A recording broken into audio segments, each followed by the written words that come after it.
Tired of missing deal details and losing track of sales? Learn the exact steps to add a deal in Pipedrive without errors. We will walk through each field, from contact to close date, so you never miss a step. Let us start with opening Pipedrive. All right, so here we are in Pipedrive.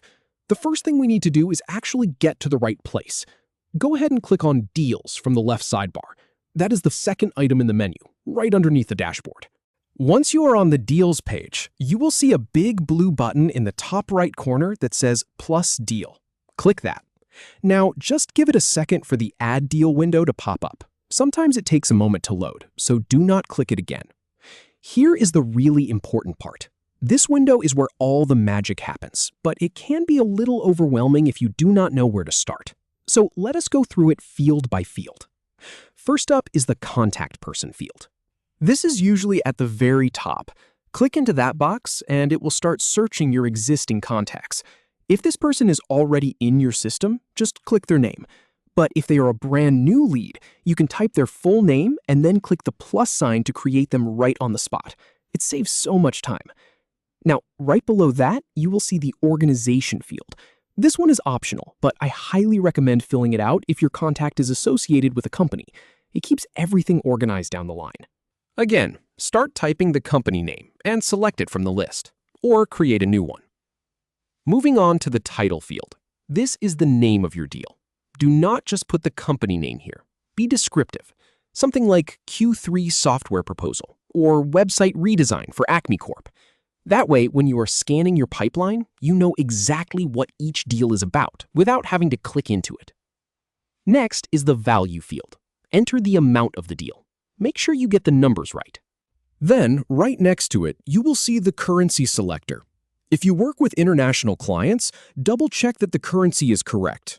Pipedrive usually remembers your last selection, but it is worth a quick glance. And here is something a lot of people miss. If this deal involves specific products or services, you can click on the Add Products link right below the Value field. This opens a little submenu where you can pick from your product catalog. It is a great way to track exactly what you sold without having to write it in the notes. Now, scroll down a little to the Pipeline and Stage section.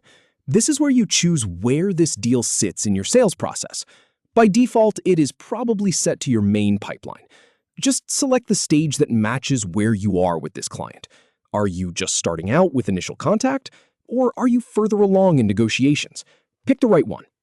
Right below that, you have the option to add a label. This is a color-coded tag you can use to flag deals. Maybe green for hot leads, red for stalled ones.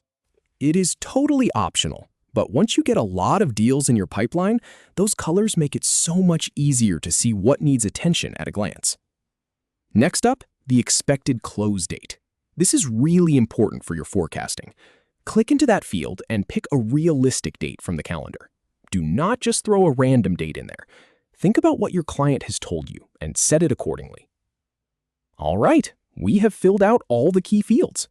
Now, before you hit save, take a moment to review everything. Go back up and check the contact name, the value, the stage, and the close date. This is your last chance to catch any typos before the deal goes live in your pipeline. Once you are happy, click the big Save button at the bottom. And that is it. You will see the window close and the deal will appear right there in your deals list. You can even see it update in real time if you have your pipeline view open. For more on managing those deals once they are in there, stick around for the next video.